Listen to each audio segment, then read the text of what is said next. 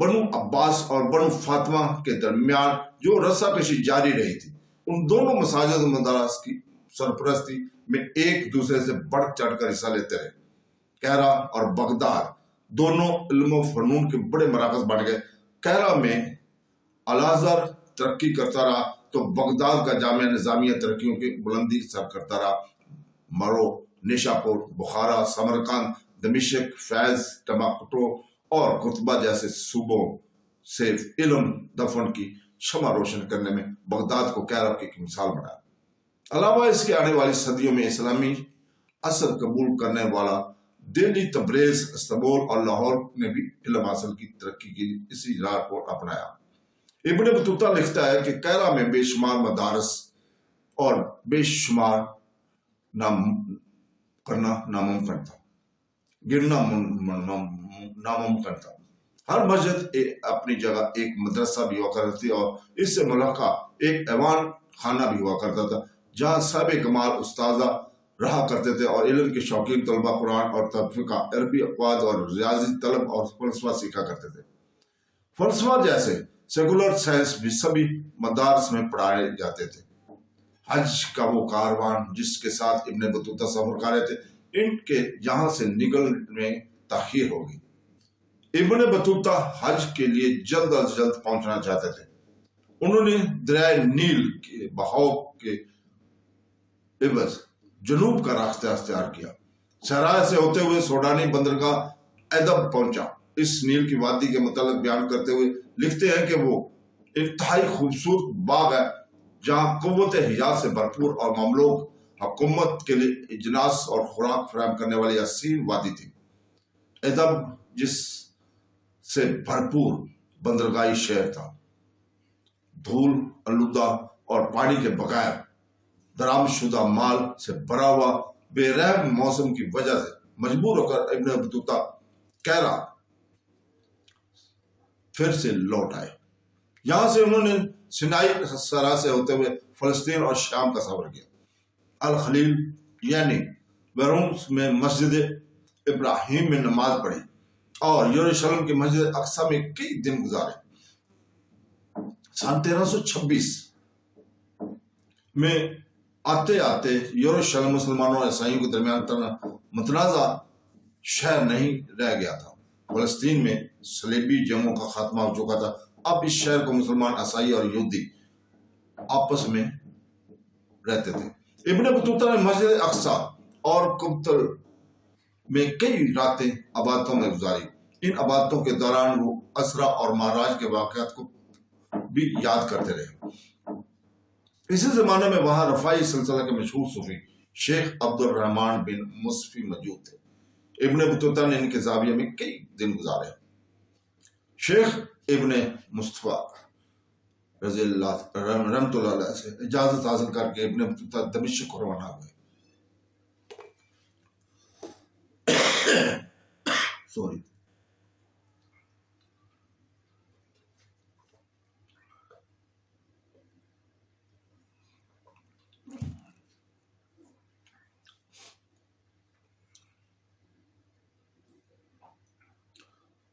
شیخ ابن مصطفیٰ سے اجازت حاصل کر کے ابن بطوطہ دمشق کو روانہ ہوئے۔ یہاں انہوں نے مشہور مسئلہ ابن تمیمہ سے 1328 میں ملاقات کی۔ دونوں کے سوچنے کا نہج بالکل الگ تھا۔ ابن بطوطہ نے نئے صوفی دور کا بیان کیا۔ سچ تو یہ ہے کہ وہ جہاں کہیں بھی جاتے وہاں کے مشہور صوفیہ کرام کی صحبت تلاش کرتے۔ ابن تمیمہ نے صوفیہ طریقہ کار میں آگے چل کر آنے والے خطرات کا احساس کر لیا تھا۔ ان خطرات کا اظہار وہ برملا کیا کرتے تھے۔ یہ طریقہ کار کوئی آزمایا ہوا تجربہ بھی نہیں تھا۔ نام نہاد لوگوں کے ذریعے ان کے غلط استعمال ہونے کا بھی احتمال تھا۔ صوفیہ کرام نے اس الزام کا جواب یوں دیا ہے کہ صوفیہ طریقہ کار سے ان کے کردار میں فوری طور پر بہتری آ جاتی ہے۔ یہی تجربہ اس طریقہ کار کا بہترین ثبوت ہے۔ اسی طرح وہ ابن تمیمہ سمجھتے تھے کہ صوفی طرز فکر میں کئی خطرات چھپے ہوئے ہیں۔ اس دور کی نسل کو ان خطرات سے آگاہ کرنے کے لیے وہ ساری زندگی جدوجہد کرتے رہے۔ انہوں نے مسلمانوں کو اس اسلام کی جانب واپس لوٹنے کے لیے آواز دی جو کہ بنو امیہ اور بنو عباس کے دور میں جاری و ساری تھا۔ ان کے خیال کے مطابق وہی اسلام جوش سے بھرپور ظاہری جرات رکھنے والا اور تجربی تھا۔ اب یہ کہنے کی ضرورت نہیں کہ دونوں کی نہیں بنتی تھی، لیکن تاریخ کے سامنے کہ اسلامی دنیا نے صوفیہ طرز فکر کو اپنا لیا۔ ابن تمیمہ کو بس ایک عالم کا درجہ دیا اور بھلا دیا۔ اب جب کہ گزشتہ 200 سالوں سے زیادہ جب یورپی اقوام نے نو آبادیات قائم کی تو اس کی وجہ سے اسلامی دنیا کو نئے نئے چیلنجوں کا سامنا کرنا پڑا۔ مغربی افکار کے ان چیلنجوں کا جواب دینے کے لیے اسلامی دنیا نے پھر سے امام ابن تمیمہ کو افکار سے رجوع کرنا شروع کیا۔ دمشق مملوکہ کا دوسرا صدر مقام تھا۔ اس میں کوئی شک نہیں کہ اپنی جگہ وہ ایک رفیع و شان شہر تھا۔ 1258 میں سے لے کر 1315 تک مملوکوں اور عراق و ایران کے خان کے درمیان ہونے والے رقصہ کشی کی وجہ سے دمشق کو نقصان پہنچا تھا۔ جب دونوں شاہی خاندانوں کے درمیان امن بحال ہو گیا تو ایک بار پھر اس شہر کی پہلی سی رونق لوٹ آئی۔ مصر، شام، شمالی افریقہ سے لے کر بحر اسود تک اور چین، فارس اور ہندوستان کے تجارتی شہروں کے سنگم کی حیثیت سے ایک بار پھر اس کو مرکزی حیثیت حاصل ہو گئی۔ اس کی آبادی 2.5 لاکھ تک پہنچ گئی۔ وہاں تیار ہونے والا مشہور فولاد دمشق فولاد کہلاتا تھا اور ساری دنیا میں اس کی مانگ تھی۔ تو دوستو، اس کے ساتھ ہی ہم آپ سے اجازت چاہتے ہیں کل تک کے لیے۔ کل ہم انشاءاللہ تعالی تاریخ اسلام کی 62 نمبر قسط کو آپ کے سامنے پیش کریں گے۔ اللہ حافظ۔